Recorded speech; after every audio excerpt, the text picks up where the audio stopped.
We're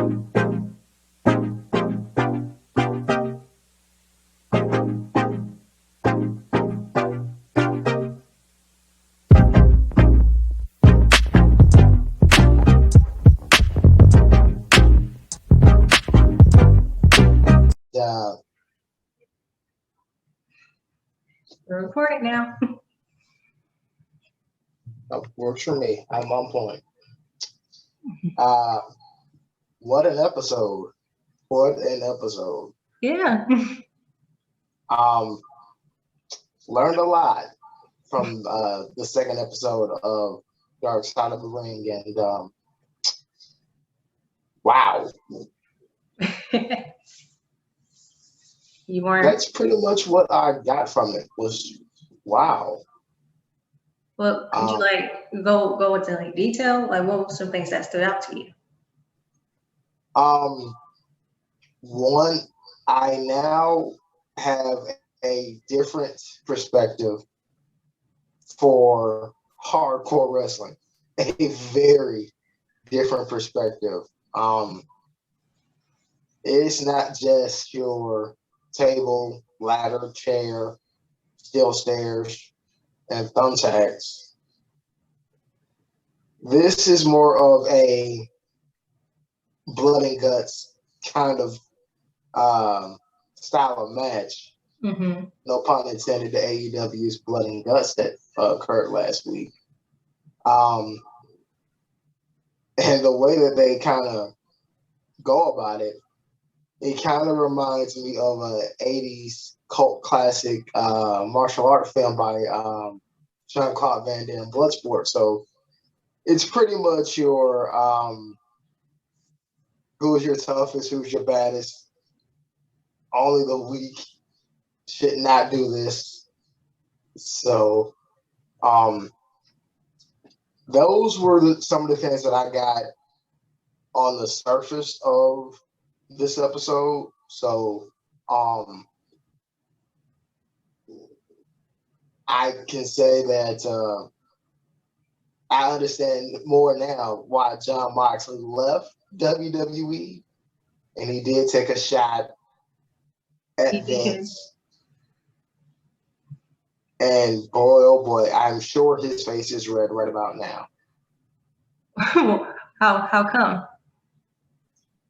Because Triple H gets Jon Moxley.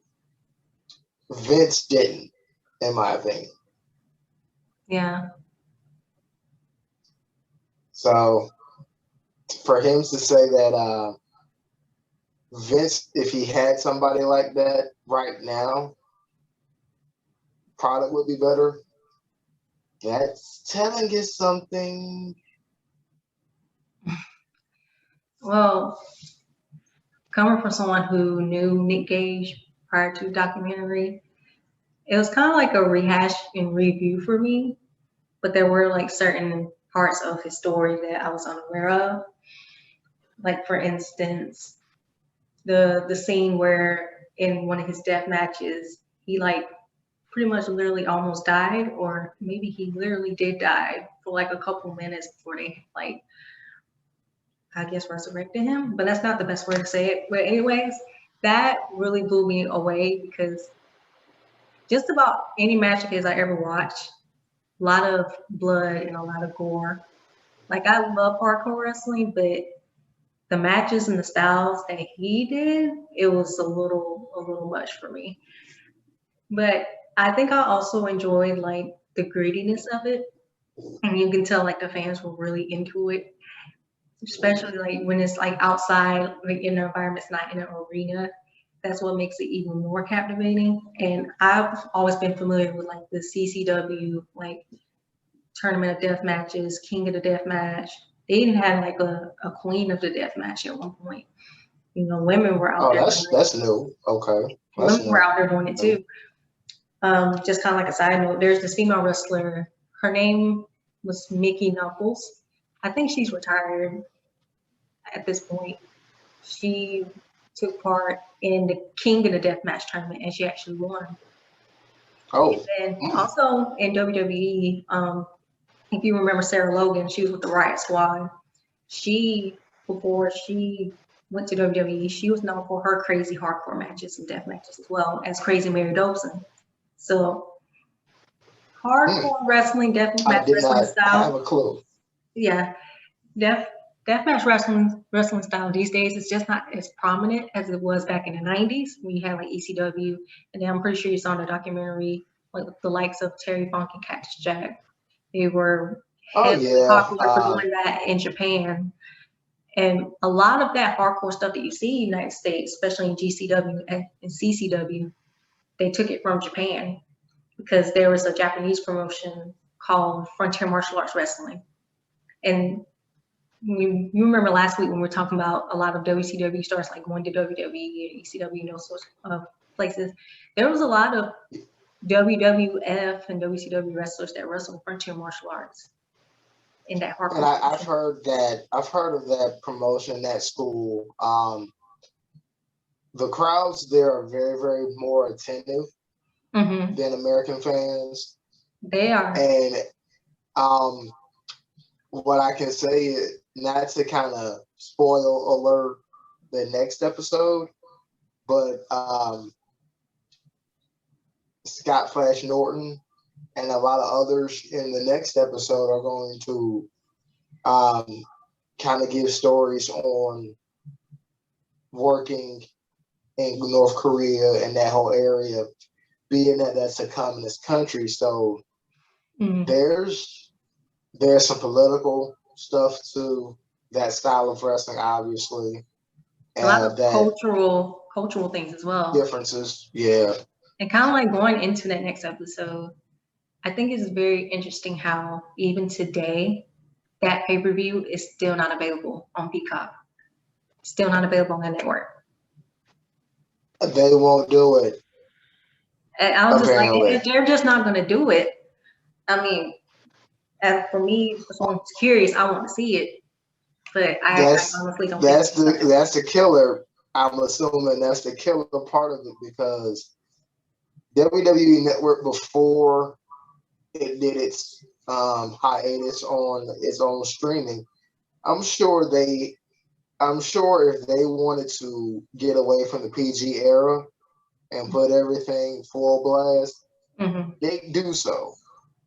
But they're going back to these days of saying your vitamins and drink your milk and say your prayers and ice cream bars and all these different things, being kid friendly. And it's not. In 2020, 2010, newsflash, WWE, your audience is going to grow up soon. You got to edge it up a little bit. Yeah, it's a little cringy to watch these days.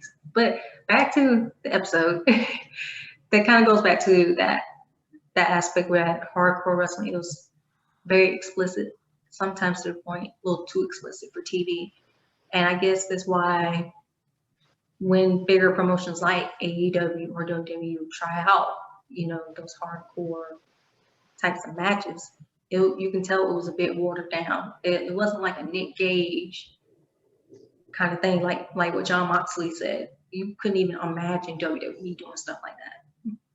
Not since 2001 with their invasion angle, which at that time, between late 99 to 2000, late 98 to 2001, those 3 years, that hardcore division was a who's who of crazed wrestlers, and they pushed the division. They were bloodthirsty, and they really did some things. I mean, we grew up in a good time, mid 90s, late 90s. The envelope didn't matter. So I have a question for you. So being that Jon Moxley was in the documentary, does it help you see him in a different light? Like in contrast to his time in WWE as Dean Ambrose? Or is it just pretty much the same for you? Actually, the funny thing about it, I never knew who Jon Moxley was until WWE, but he, along with Shinsuke Nakamura, they've done time elsewhere, and you'll never guess where they've done it. And they kind of were the way they are now. And with John being in AEW and Shinsuke being here in WWE, they did time along with Xavier Woods in Impact Wrestling. So the pink hair and the crazy hair and all that stuff, that was John. So he was able to partake of that, and Impact liked it, but he wanted bigger things, and then I'm assuming some tape got to Triple H, and he made his way up to Connecticut to sign his contract with WWE, and then he does his run as the Shield with Seth and Roman, and then they got lost in the shuffle as the Shield broke, and I'm sure he wanted to do more than what WWE was allowing him to do, which is why he got frustrated, obviously, changed his look. I say he buffed up about 30 pounds, maybe. And what he's done in AEW, I think that's really who he is. He even worked a match. I think they have highlights of it now streaming somewhere. They did a match. He did a match in Japan not so long ago, and he's the IGWP champ right now. So what? Yeah, he's their champ right now. IWGP. Oh, and they did a match. And they did a match on this past Wednesday's episode. And I could tell the difference in the respect of an American wrestler with a Japanese. It seemed like there's a huge respect thing that they have for the business and for the art. Yeah, and it's good that you bring that up, especially in terms of Nick Gage's style of hardcore wrestling. When American audiences, especially, like that backyard wrestling style audience that you've seen in the episode, how they reacted to it is just like them just going crazy. Like their adrenaline is like rushing along with like the wrestlers. But in Japan, especially when you watch FMW and they have like those electrifying barbed wire death matches, all kinds of death matches really. And the fans will watch and observe because the wrestlers, they don't automatically go towards like the barbed wire or automatically go to the weapons first. They like to build up to using the weapons. There's this one match that I want to recommend to you, and it's between two women. They had a women's division in FMW, and they did a death matches just like the men did. So it's Combat Toyota versus Megumi Kudo. It was Combat Toyota's retirement match, and it was an electrified barbed wire death match, high stakes, and both of the women's titles were on the line. So it's like a title unification match. So a lot was on the line. So in the beginning of the match, they were wrestling, just like a normal match, and the barbed wire was just there. So they would do moves, execute moves, and as the wrestler gets closer to the barbed wire, that's when like the audience would like get more suspenseful. So it's kind of like a crescendo in contrast to, the American wrestling fans, where it's just like, they just want to see it now. They just want to see the weapons used now. So it is very different, from an audience perspective, how those matches pan out. And one thing I do notice in Japan, especially in those death matches, is when the wrestlers finally hit that barbed wire or use those weapons, that's when the crowd like erupts, like it go crazy.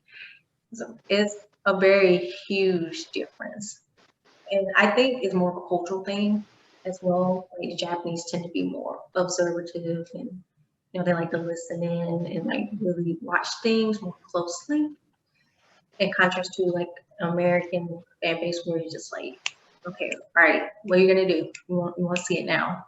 Whereas in Japan, it's more. Americans are that we need it now.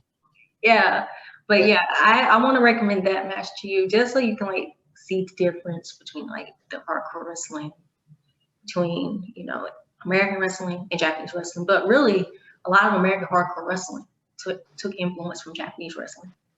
And also in the episode, they mentioned that Nick Gage his popularity was growing, so he started facing off against like top deathmatch wrestlers in the world. That included that one gentleman from Germany. I cannot think of his name. Right, and he was talking like, yeah, he's the baddest SOB. Nah, I'm the baddest. It's that bravado macho who's really top dog that they wanted to find out that night. And if I'm not mistaken, that was the match that they aired in the documentary that he actually may have died for several that was the one. minutes. Mm-hmm. And the German wrestler was actually pretty pissed off that he was taken away to get medical treatment, which I kind of found bizarre. Like, that was very intense, and I was just like, it's kind of like pushing that boundary of the kayfabe, really, because they were just like really wanted to beat the living shit out of each other. And it was just no holds barred. It wasn't like, oh, here's the baby face, here's the heel. It's like what you just said. Like, I'm the toughest SOB on the planet. I'm going to prove it to you. So that's what really makes hardcore wrestling, deathmatch wrestling stand out from, the more mainstream form of pro wrestling. And there's been like a lot of divisiveness over the years as to whether people should really consider deathmatch wrestling. Like, is this what pro wrestling really is, or is it just flat out violence? There's no story, or whatever the case may be. And and that indication of when the wrestler got pissed off and Gage had to get carried out, that's a prime example of that argument. Like, people use that and be like, well, they don't give a crap about their bodies or their well-being. So how are they going to tell a story when really they're just beating the crap out of each other for like 25 to 30 minutes? Yeah.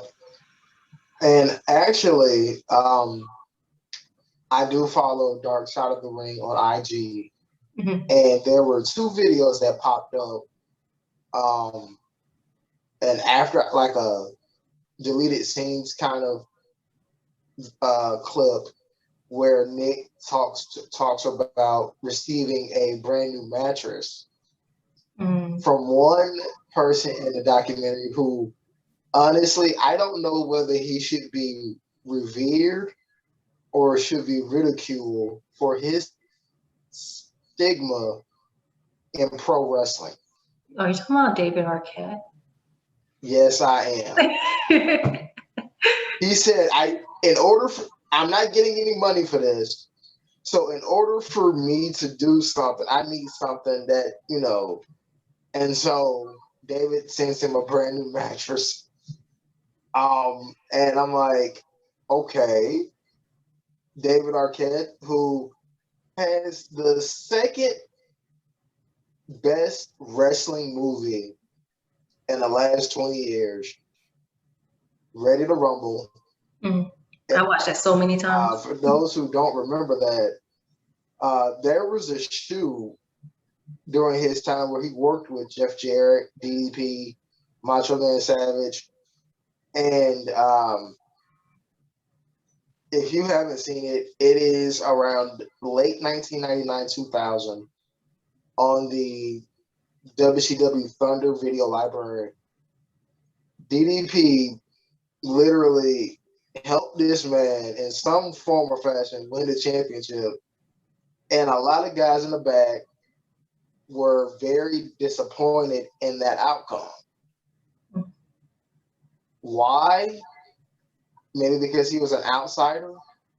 But if you're upset at David Arquette getting in the ring and actually being able to hold his own a little bit, then you're obviously upset at people like Lawrence Taylor, who wrestled Bam Bam Bigelow at WrestleMania 11 in 95. And most recently, you're more upset at Floyd Mayweather in 08 for his match against the Big Show. And this past WrestleMania, Bad Bunny and Damian Priest going against Miz and Morrison. So, I mean, those guys that you named, apparently. Those guys that you just named, though, like they went really hard in the ring, though. Like they were very impressive. Oh, well, I mean, Floyd Mayweather's a boxer, and Lawrence Taylor, all pro linebackers. I mean, those two were anomalies. Those two, because they do footwork with other sports, it was kind of a natural thing for them. But it's really rare to see an actor or a musician come in and then do it, right? Take it seriously. Mm-hmm. And yeah. So, I mean, I was just like, okay, so there's that. And then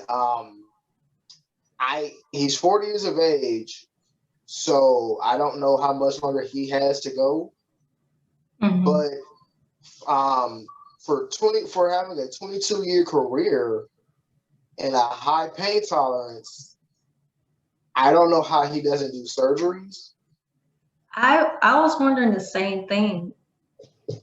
I was literally convinced this man is made of steel, because I think he did talk about almost dislocating his shoulder in the documentary at one point. He did dislocate his shoulder in a match, and he did. I don't know if I would call it a job to his own brother in a match, and he wasn't thinking straight. Mm-hmm. And Elastic Man, or I mean, Evel Knievel would be proud of that guy. I mean, he's never had an operation, but his troubles, as Chris Jericho has narrated in that episode, which he's doing a great job in that series for this season, by the way. So shout out to Chris Jericho. He actually had to take a lot of street drugs that you actually can get over the counter, but those things are very addictive.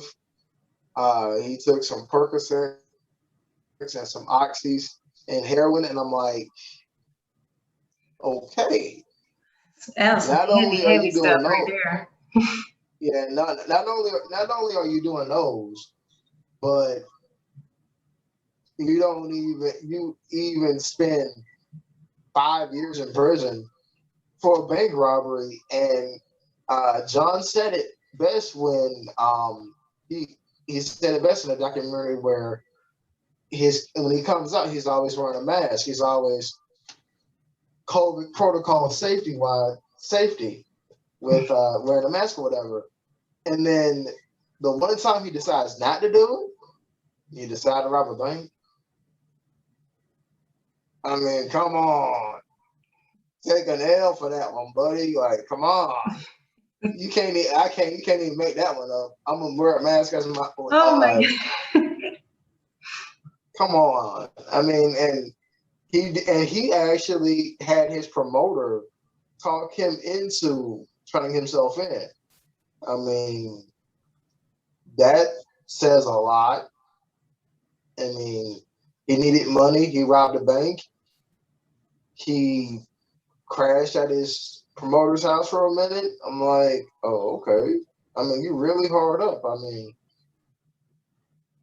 why?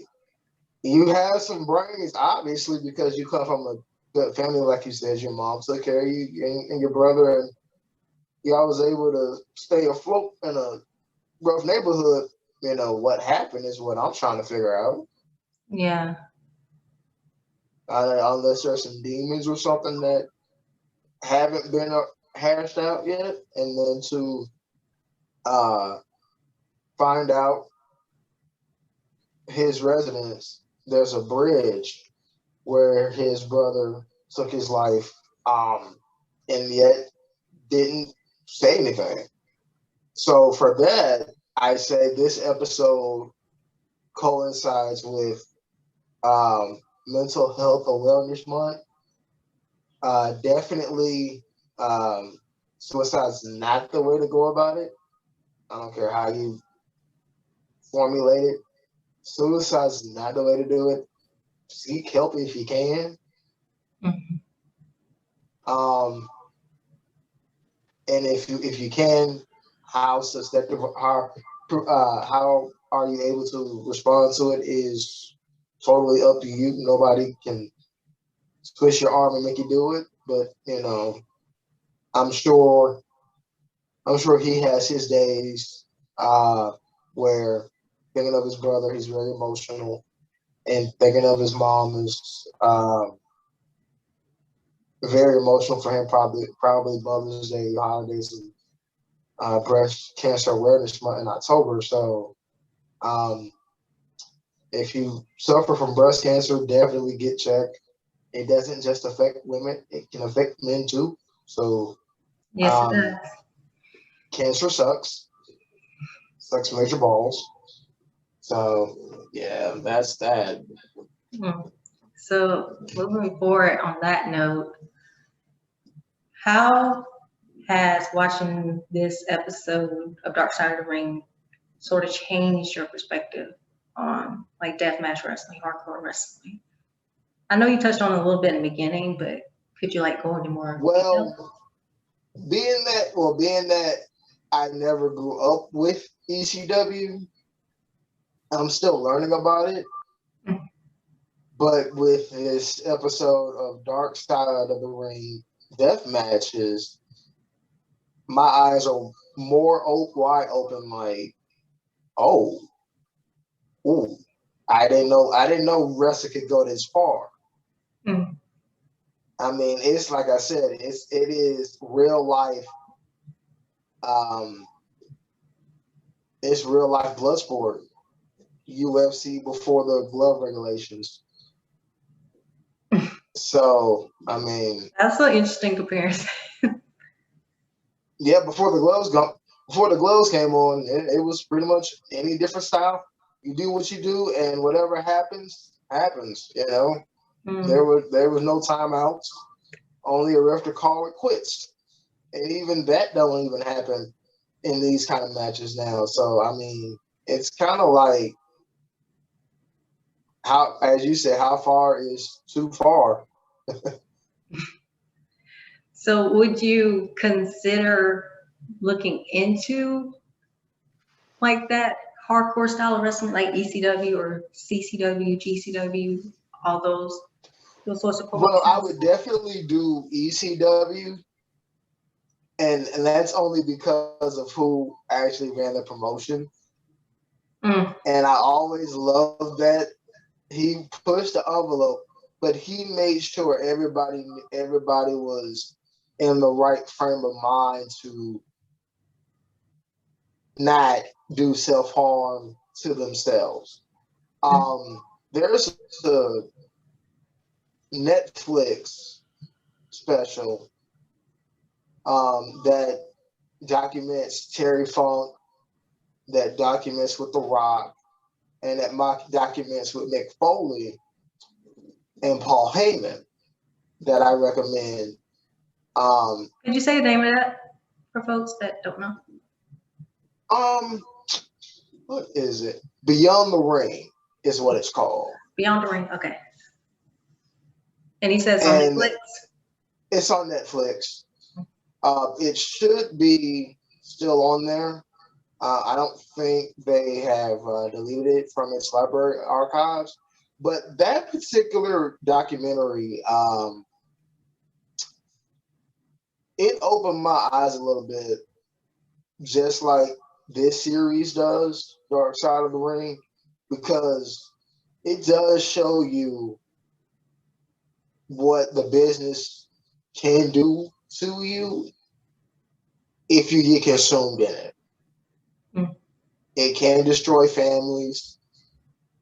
It does destroy the body because it don't get an off season, which in hindsight, that even though it is scripted, even though it's predetermined, that pro wrestling needs an off season.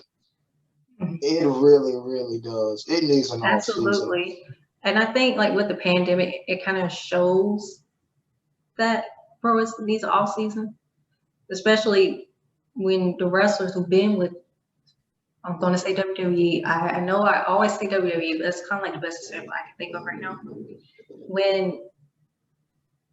Prior to the pandemic, WWE was on the road constantly, all the time. They would have, the live events taped on TV, then you had house shows, and that would be like all weekend, and not even accounting for appearances or PR or interviews that certain wrestlers had to do.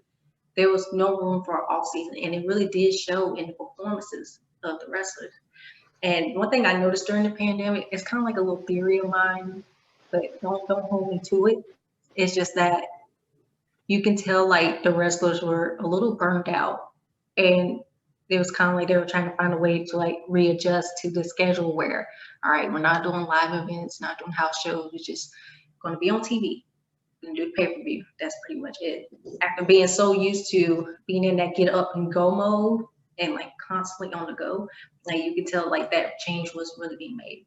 So now with the rumor, I wouldn't say rumors, but kind of like the news of WWE making that transition back to having fans back, I can't help but wonder if they're gonna do a new format, which can kind of give the wrestlers a little bit of a break, at least, or if they're gonna go back to doing that standard schedule that they've done for many years.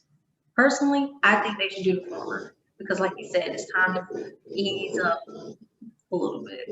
It's in past time. I mean, now I'll say this: for them to not have had a live show for 2 years, and they were able to pull it off. For a year. I'm sorry, for a year, mm-hmm. And they were able to pull it off with a 2-night WrestleMania. That was great. Yeah, it just shows that people are still invested. That's fine. Now, what they're trying to do is have SummerSlam as their next live audience program. And that's in Boston. Now, the thing that a lot of people might have a crazy understanding to is, okay, you want fans at your events and stuff. So, okay, we do WrestleMania, we do 4,500 people or whatever the number was. Okay, cool, that's great. The downside to that, in my opinion, was the next night. That Monday following WrestleMania, how do you go back to the Thunderdome? Like, come on. It made no sense to me. It just felt so weird because the night after Mania is usually, for the most part, it's still like high energy because people are still coming down off that pinnacle of that WrestleMania week. So the Raw after Mania is kind of like the cool down, but not really because people are still supposedly supposed to be amped up. So that's why it just felt so strange. They had an audience for like probably like 10 to 15,000 people, then back to the Thunderdome where like the virtual screens of people. It really was so boring to me. It made no sense at all. I mean, let's be clear. I mean, let's be real.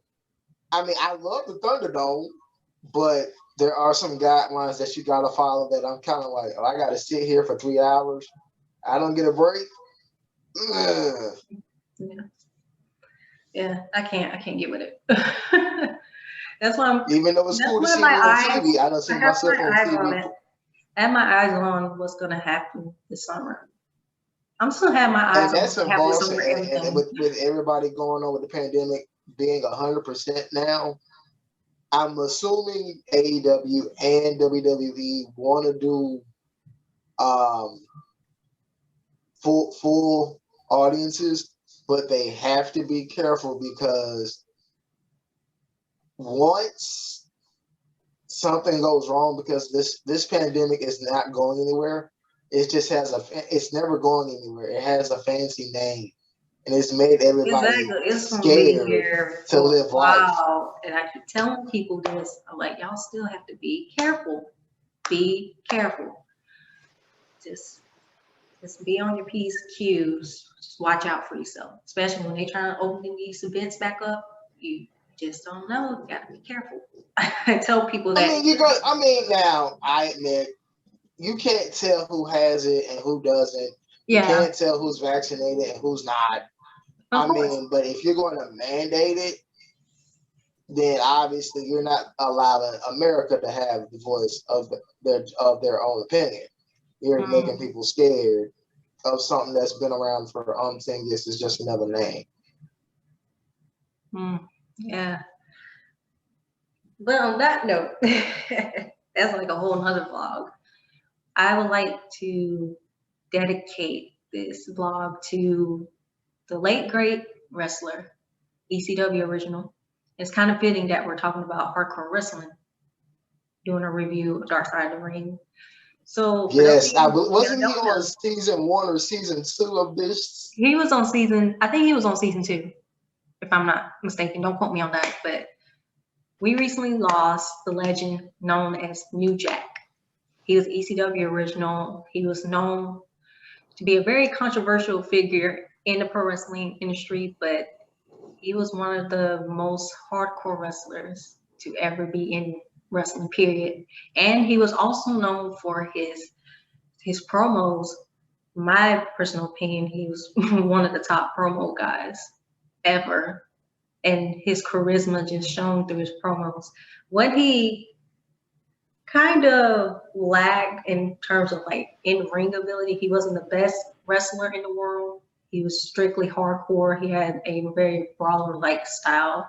He made up for it with his charisma, his promos. Hell, even the controversial stuff that he's been through in his career. But New Jack will always be remembered as not only ECW original, but a hardcore legend. So, I mean, rest in peace. And Paul Heyman said it best. We can't show you his stuff because he was an original gangster. So that's my New York accent for that. Just saying. But also, we have 3 birthdays to shout out. Yes, we have 3 birthdays.